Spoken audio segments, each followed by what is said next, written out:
you have to understand what is the State Department and what are the challenges we're facing. Most of you probably know Secretary of State John Kerry. Previous Secretary of State was Hillary Clinton. But what you probably don't know is that there's a whole department behind the Secretary of State called the State Department, which is essentially in charge of all international relations of the U.S. government. All U.S. relationships with foreign countries, with international organizations, and with foreign publics all around the world. The State Department has 290 embassies, consulates, and posts in different countries across the globe. And we also have a big team of thousands of people in Washington at our headquarters that include both regional experts, like experts in Asia, Africa, or Latin America, but also experts in all sorts of different international issues and challenges, ranging from food security to public health to counterterrorism to human rights and everything in between. And so the State Department has historically conducted its international relations through diplomacy, traditional tools of diplomacy, sitting across the table, meeting with other governments, wearing ill-fitting suits and ties, standing in front of flags, negotiating over UN conventions and treaties and international agreements. And there's increasing recognition that those traditional tools of diplomacy are not helping us address the increasingly complex challenges that we're facing on the international stage. And senior leadership at the State Department is recognizing that technology is actually an important tool in addressing a lot of these challenges, but that's not the strong suit of the State Department. And so we're reaching out to Silicon Valley, and my role is a newly created role of the State Department's representative to Silicon Valley to see if we can use technology to help address the wide variety of international threats and challenges that we're facing. And so that's the broader context for this class. And so you'll see when we reached out to the State Department, we actually got a really enthusiastic response from offices across the department for challenges that they wanted students in this class to help us address. And this will really be an opportunity for for students in the course to help the State Department change the way it thinks about technology. We don't normally think about technology as a tool in our diplomatic toolkit. And this is a chance for you to help a very traditional bureaucracy think about new ways of approaching problems. And so you'll see there's some really interesting and exciting challenges that we've posted on the website. We got over 30 requests from different State Department offices, and we narrowed that down to 16 challenges on everything ranging from human trafficking to combating violent extremism to helping with Syrian refugees. And each challenge has a short description on the site of how it's connected to a foreign policy priority, how the State Department is struggling with executing that foreign policy priority, and what a hypothesis for a tech solution might be. It'll be your job over the course of the semester to try and come up with a tech product that addresses that challenge, but also to work both with your sponsors at the State Department as well as with stakeholders and potential users to see maybe the State Department offices are looking at the wrong challenge. Maybe there's a broader challenge for them to be looking at, and what is really the need that they're trying to address, and how could you help address that with a tech solution?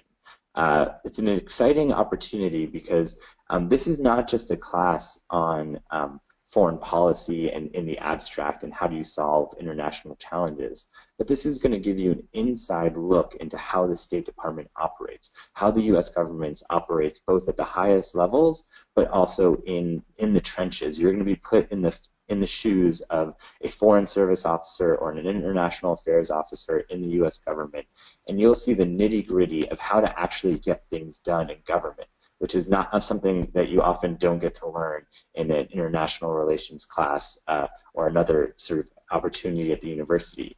You'll also have doors open to you to senior officials across the State Department, but across other government agencies, at our embassies and missions abroad. You'll get a chance to talk to international populations and a really diverse set of stakeholders so that you can truly understand the challenge and create a solution that meets the needs of your stakeholders.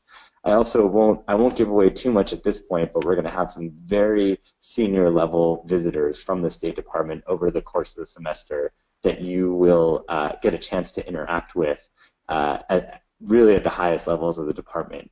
There's a lot of excitement to learn about what technology can bring to the set of international challenges that we grapple with. So this will be a really unique opportunity for you students to be on the vanguard of how our country thinks about diplomacy and the next generation of technology and government. Look forward to meeting all of you, and I'll hand it over to Steve right now to tell you a little bit about the lean methodology that we'll be using in this class.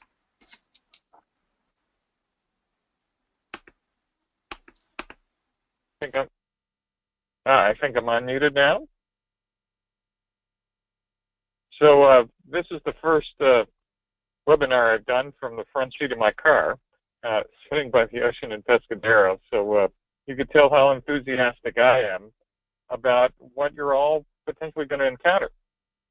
The Lean Launchpad class is a class not about talking, but a lot about doing. The class is organized, as Zivka described, around these problem sets that the State Department has offered up to us at Stanford for our students to work on for real. Not for practice, but for real. And what for real means is you'll form teams of 4 students, pick a problem, apply for the class, interview for the class, and then every week use what's called the Lean Launchpad methodology to get out of the classroom and talk to the actual participants, users, stakeholders, decision makers in state and in the field to actually deeply understand the problem. And as Zivka mentioned, build a real solution that can be delivered by the end of the class. The logistics of the class is pretty simple. It follows the Lean methodology. It says, gee, well, you think you might understand the problem, and you think you might understand the solution, the odds are on day one says you're more than likely hallucinating rather than a visionary. What that really means is you need to get out and test a series of hypotheses about what it is you're building and what problem you're solving. And to do this in the Lean method, we use 3 components.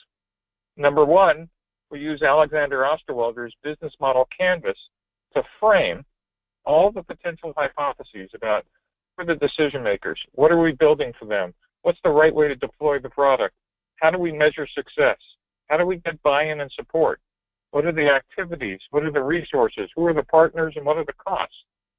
And these 9 components of a successful product or solution for the State Department, well, in the old days, we might have written in a plan and then somehow assumed that magic would happen.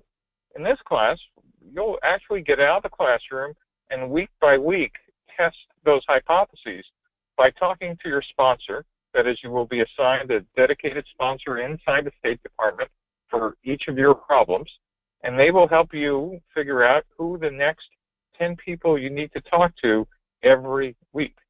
Teams get out of the building and talk to 10 to 15 users, stakeholders, decision makers, etc.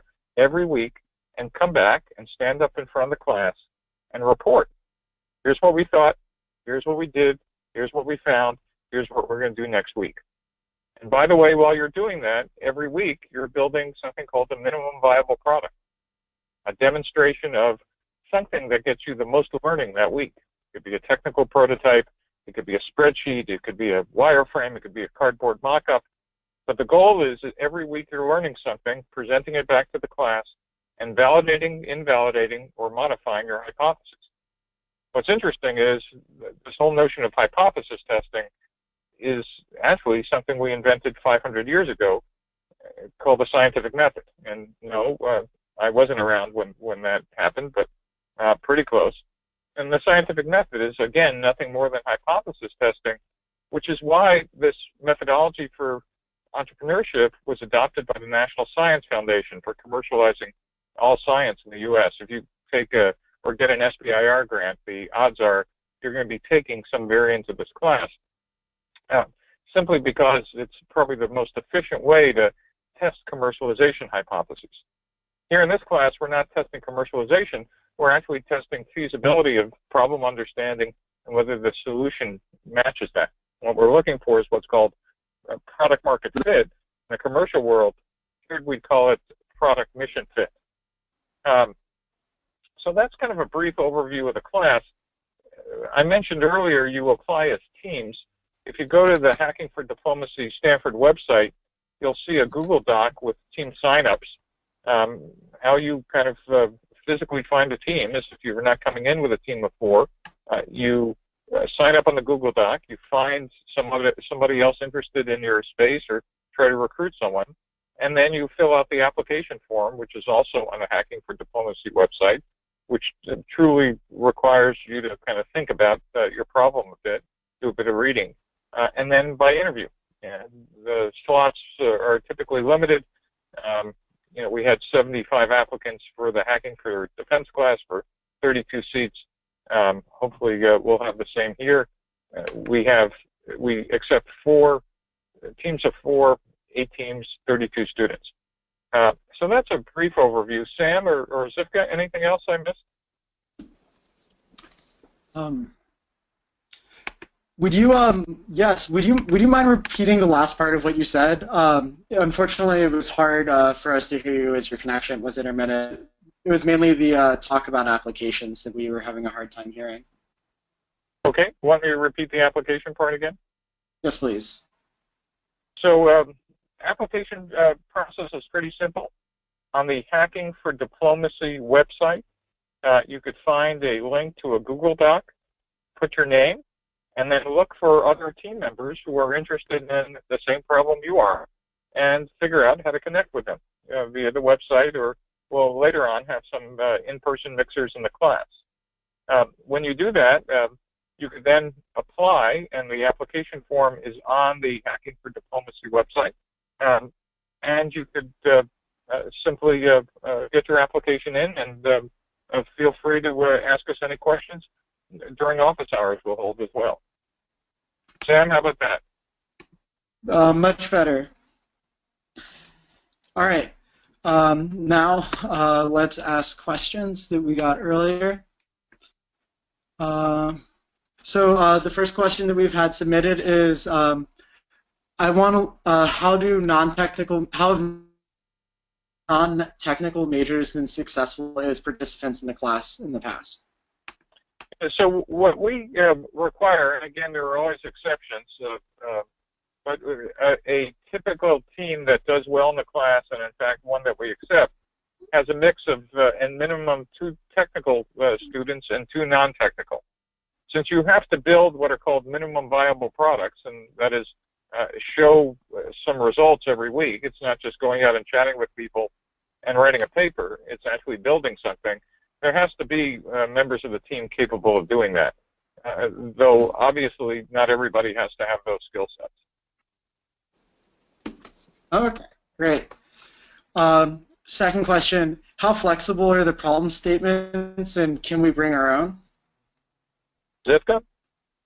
Yeah, I'll tackle that. Can you hear me, Sam? Yeah, we can't see you right now, but we can hear you. Okay. Well, what I would say is that the problem sets are, I would say, relatively flexible.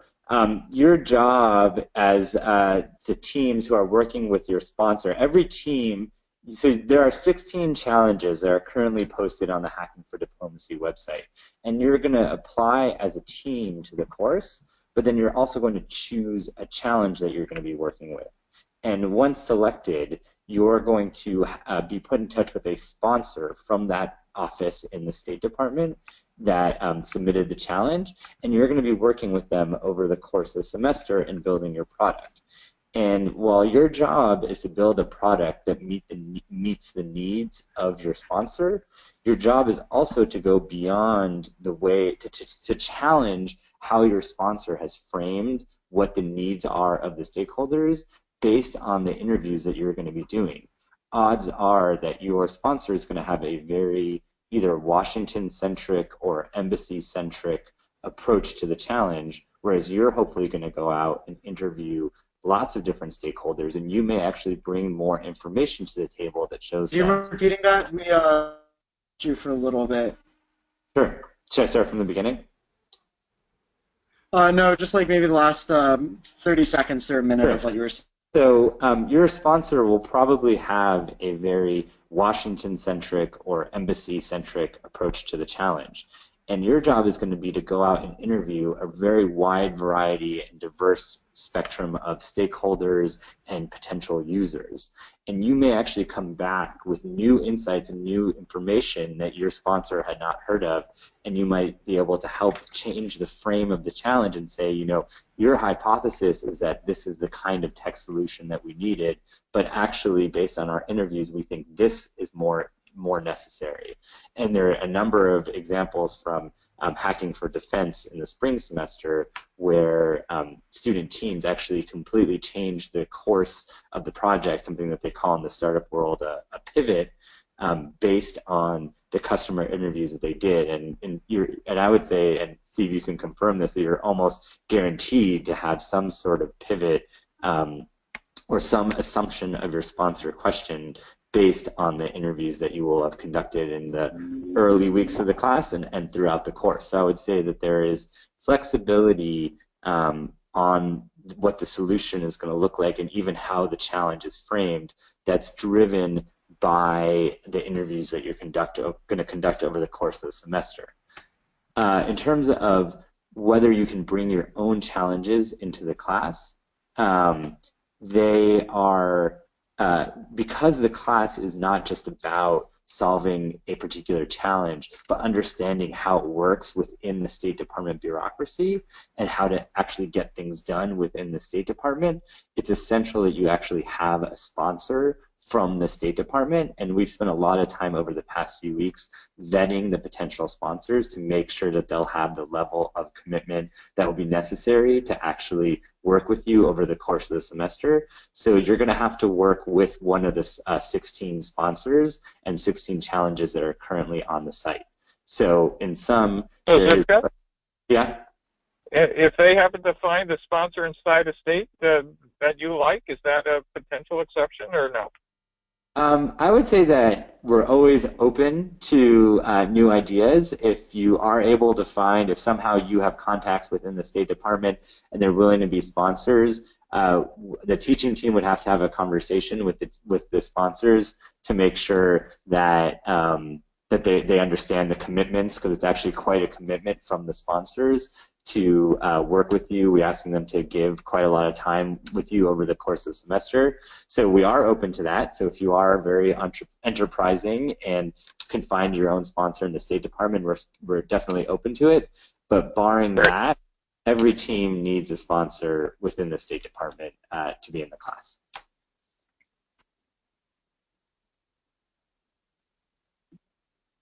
Okay, Sam, other questions? Yep. So next question, who are some potential stakeholders we'd be interviewing? Sure. I'll answer it. I'll take a crack at answering that. Probably you're going to start, so basically when you get accepted to the class, you're going to submit your application by the first Saturday of the semester. You'll have interviews on Sunday, and then by Sunday evening, you'll find out whether you get accepted to the class. And by Monday morning, you'll have a list of 10 suggested sponsors 10 suggested first stakeholders for you to interview. And these stakeholders will range from subject matter experts, whether they're people within the State Department. You'll get to interview stakeholders all across the department. You'll get to interview people at embassies, people in other U.S. government agencies, whether it's DoD or USAID or Department of Justice, depending on what your challenge is. You'll be able to interview some of the preeminent experts in the field, people who are working and leading NGOs on these issues, and then hopefully you'll also get to interview people on the ground That's another thing that makes this class really unique, is that a lot of the challenges are inherently internationally focused. And so you'll be working with your sponsors, and also we'll be working with you on creative ways that you can actually interview some of the populations that your solution is going to be serving.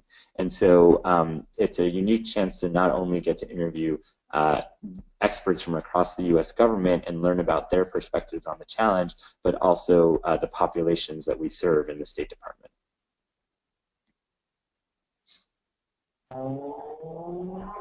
Steve, anything to add? Nope. I think that covers it. Sam, any other questions?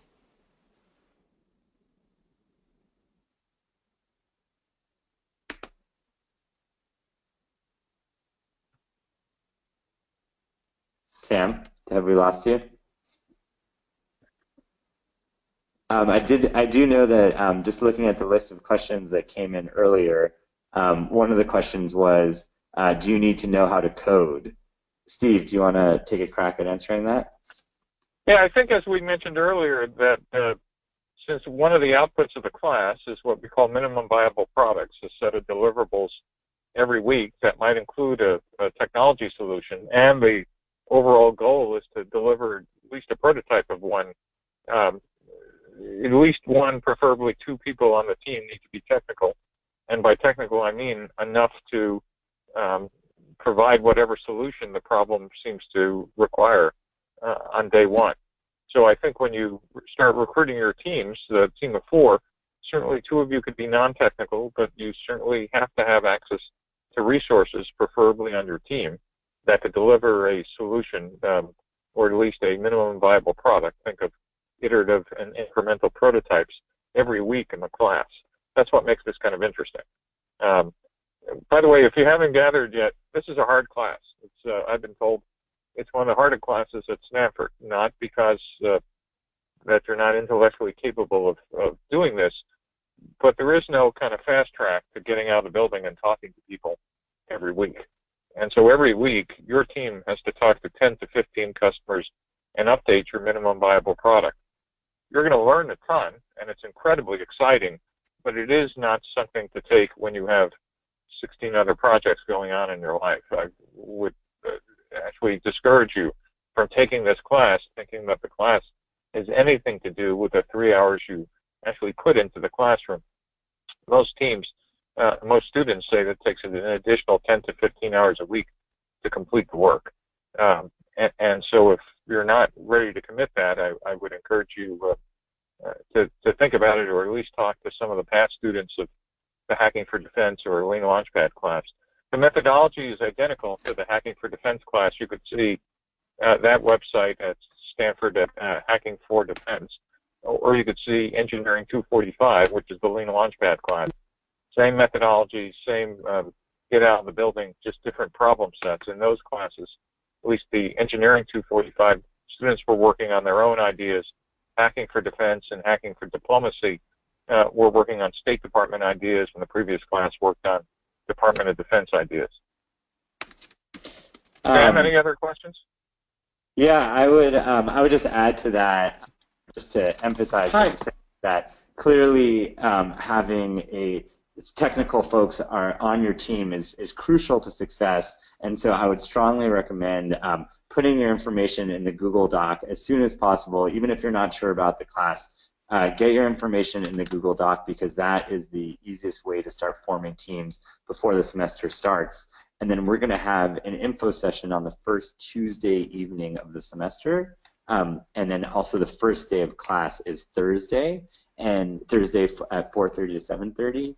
And both of those will have opportunities to mix and mingle with interested students and help form your teams. But applications are due that Saturday. So I would strongly recommend definitely not waiting until that Thursday, and even if possible not waiting until that Tuesday, but get your information into the Google Doc so that you can hit the ground running. We're already open for applications now. So you could form a team right now based on the 25 students whose information is currently in the Google Doc, and we can start reviewing your application materials. So don't wait.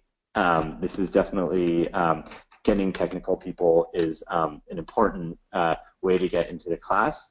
And then I would also say, for those of you international policy studies or political science or area studies folks, there is a place for you on these teams. I think kind of the magic of a good Hacking for Diplomacy or Lean Launchpad team is that you have that interplay of diverse skill sets. So we're really going to be looking for that in the applications. We have some more questions that are coming in, so I'm going to read them out here. And Steve, this one may be for, if you want to tackle this one. What sets successful applications apart? Well, I think number one are a balanced team of people with appropriate skill sets. And I think, as you just mentioned, Zivka, I won't repeat it again, there needs to be technology people capable of building the solution. But then the rest of the team, and this is the other number one, and this goes for the whole team, need to be passionately committed to putting the number of hours and excited about the class. You know, I'll say it multiple times, the biggest failure mode is students not taking seriously that we said this takes a lot of work, and it's kind of unfair for a team to have a team member drop out because they didn't quite believe that. So passion for the problem, a great set of complementary skills, and just the ability to kind of stick to it and get out of the building. And it's that passion and complementary skill set that makes success in the class. I would also add that you're going to be applying around a specific challenge area. So we'd encourage you to pick a challenge area that you've given some thought to, because I think we'll be interested to see that you didn't just arbitrarily pick a challenge, but that it's one that people on your team have some passion for, but that you've also thought through. So that's an important thing to think about. Another question that has come in, for people who are interested in machine learning / data-driven solutions, will there be data sets available for all of the problem statements, or will part of the coursework involve potentially collecting data? So I'll take a first stab at that question, which is that I think it depends on the challenge. But I think that a lot of the challenges you will have unique access to data through the State Department or through organizations that the State Department's partners with.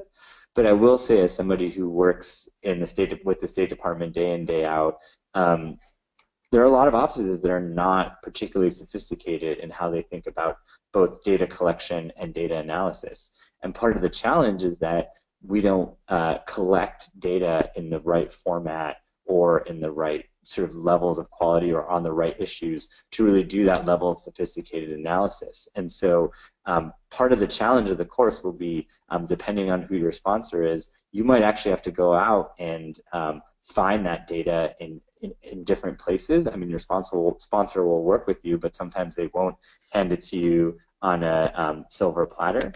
And maybe and then your solution might be, and you may actually come up with a solution, or part of your solution may involve some mechanism for data collection. So I think that it depends on the challenge, but you might actually be getting at the heart of one of the issues that the State Department is grappling with right now. Steve, anything you would add to that? Nope, I think you covered it well.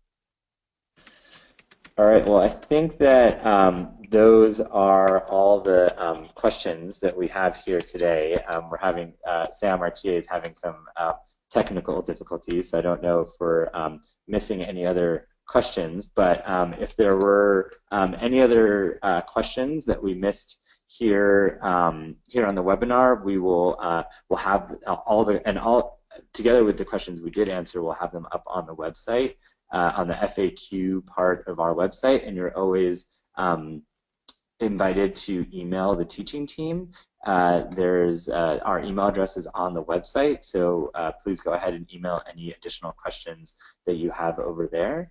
And as I mentioned earlier, in closing, I would strongly recommend right when you get off this call, go put your information in the Google Doc that is the best way to get rolling with this course. And then be sure to attend our info sessions on the first Tuesday of the semester, I think September 27th, and the first meeting of class, which is September 29th. And hopefully you'll have a team set up by then so that you can submit your application by the following Saturday, September 31st. Also, you'll see... If I can't say this good, and the minute you put your name down, you've just about engaged in the beginning of one of the most exciting journeys you'll take at Stanford. Trust me, it won't be boring.